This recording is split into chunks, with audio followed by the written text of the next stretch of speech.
Hello friends, in this video tutorial, we will first make admin login form, then after, we will submit admin login form data by using JavaScript fetch API under this Node.js and MongoDB online doctor appointment booking system tutorial. In previous part, we have make function for insert default admin data into MongoDB database when first time our application connect with MongoDB database. Now for create admin login page, first we have to open server.js file. And here, we have to write app.get method with two parameter. In first parameter, we have to write /admin route name, and in second parameter, we have to write asynchronous callback function with two parameter like request and response variable.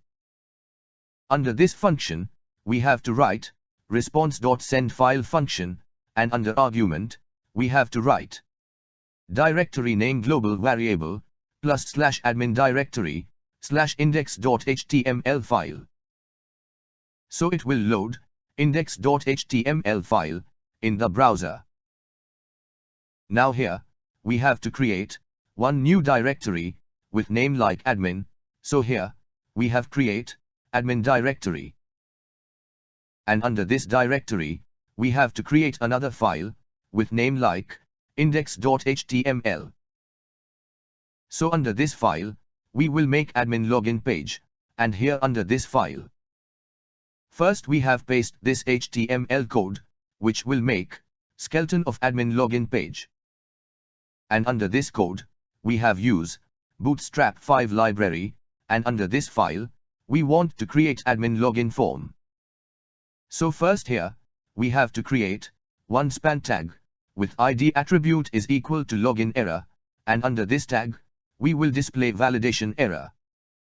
After this, here we have create one form tag with ID attribute is equal to login form, and method is equal to post.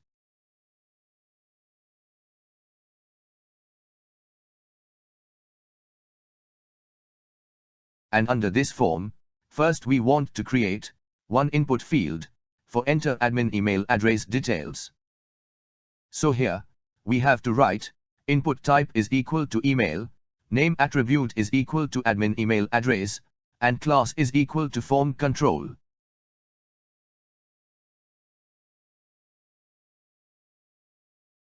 Same way, we want to create another input field for enter admin password details. So here, we have to write input type is equal to password, name is equal to admin password, and in class property, we have to write form control.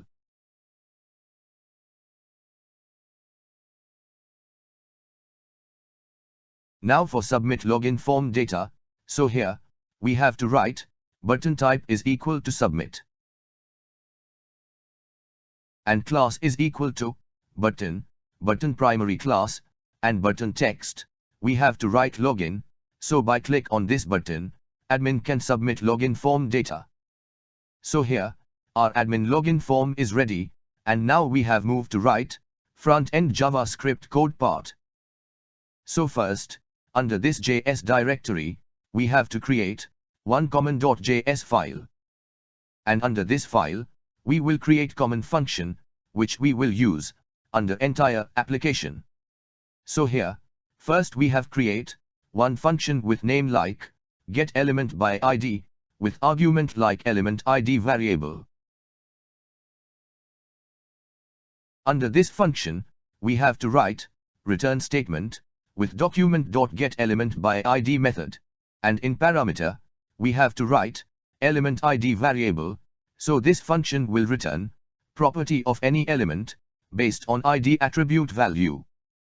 Below it, we have create another function with name like getElementValueById, with parameter like element ID variable. Under this function, we have to write element variable is equal to getElementById function, with element ID variable as parameter. So this code will return property of particular element based on value of ID attribute. And after this, we have to write return statement with element.value property, so it will return element value. So this function will return any element value based on ID attribute property. After this, we have create another function with name like setErrorMessage with message variable as argument. Under this function, we have to write return statement with open and close division tag. And here in division tag, with class attribute is equal to alert, alert danger, alert dismissible, fade, and show. And between this tag, we have to write message variable, so it will display this error message. And for close alert message, here, we have to write button tag, with type is equal to button.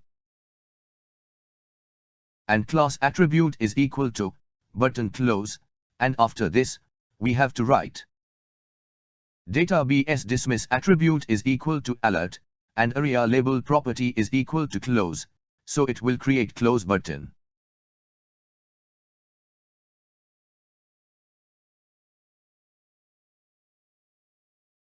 After this, we have create another function with name like setSuccessMessage with message variable as argument.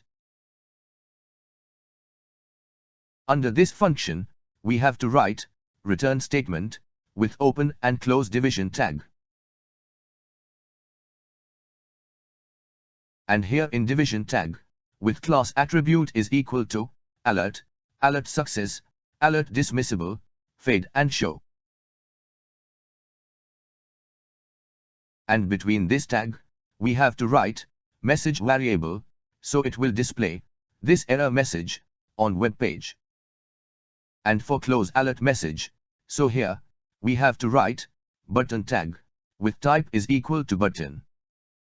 And class attribute is equal to button close, and after this, we have to write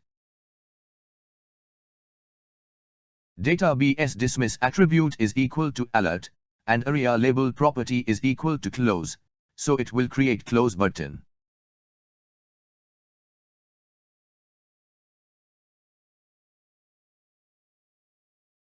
Now we have goes to index.html file, and here, we have to import common.js file.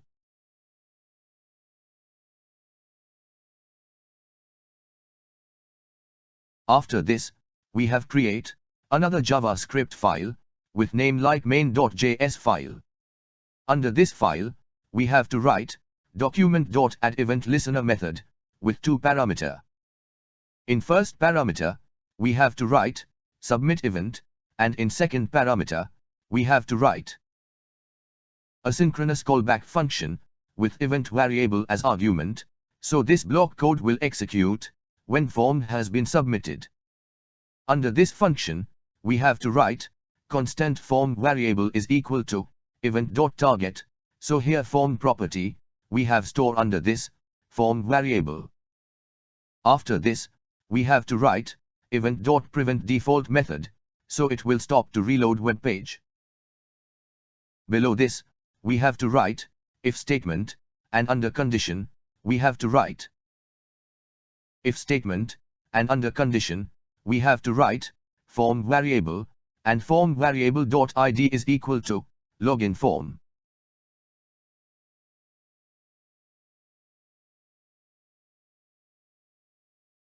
If this condition true, then it will execute if block of code, and here, we have create one form data variable is equal to an object.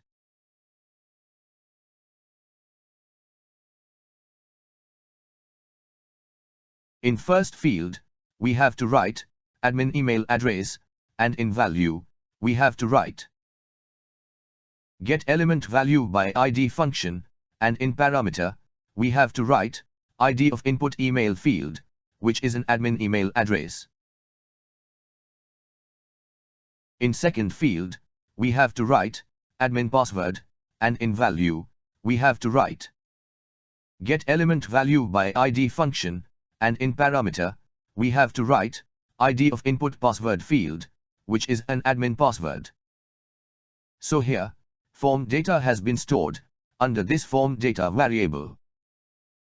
Now for send data to server, here we have to write constant response variable is equal to await keyword with fetch method with 2 parameter, and in first parameter we have to write route name to which we want to send login form data, and in second parameter we have to define different option.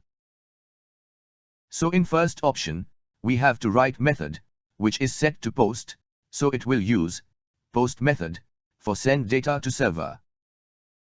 In second option we have to write headers, and here we have to set content type property set to JSON, so it will send data in JSON format.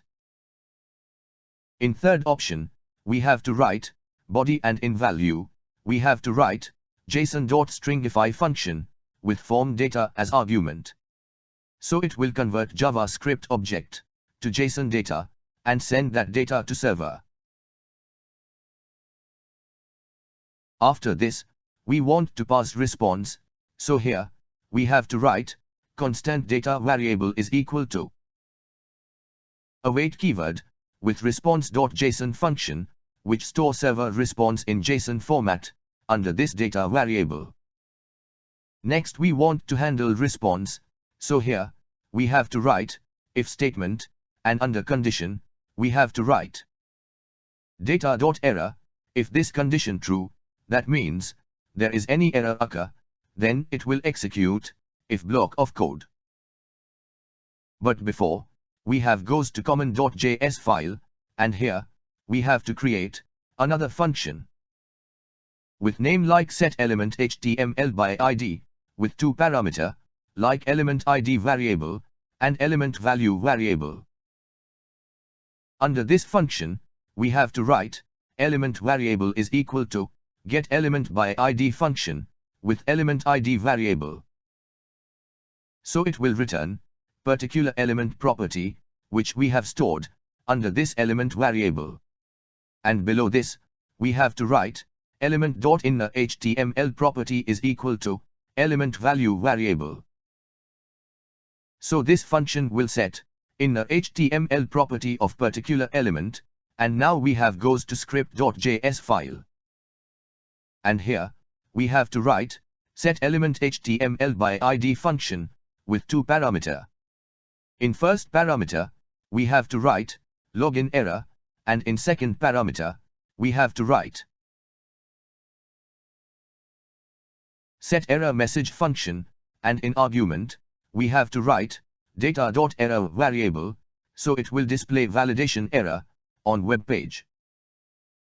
But suppose above condition false, then it will execute else block of code, and here we have to write local storage.set item function with 2 parameter, and in first parameter we have to write variable name token, and in value we have to write data.token, so here we have store token data under this browser local storage token variable.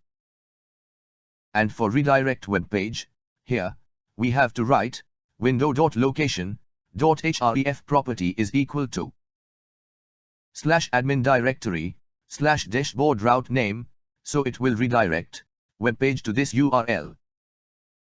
Now we have goes to index.html file, and under this file we have include main.js file under this HTML file.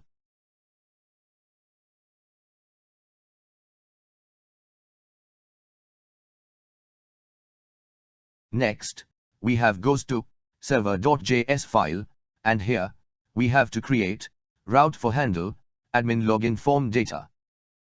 And here we have to write app.post method with 2 parameter, and in first parameter we have to write route name like verify admin login, and in second parameter we have to write asynchronous callback function with 2 parameter like request and response variable.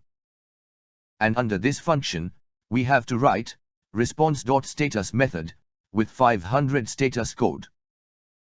And after this, we have to write JSON method, and under this, we have to write error as key, and in value, we have to write error message like internal server error, so it will send this error message to client, which will be displayed on login form. So here, our code ready to check admin login front end code is working or not, so we have goes to terminal window.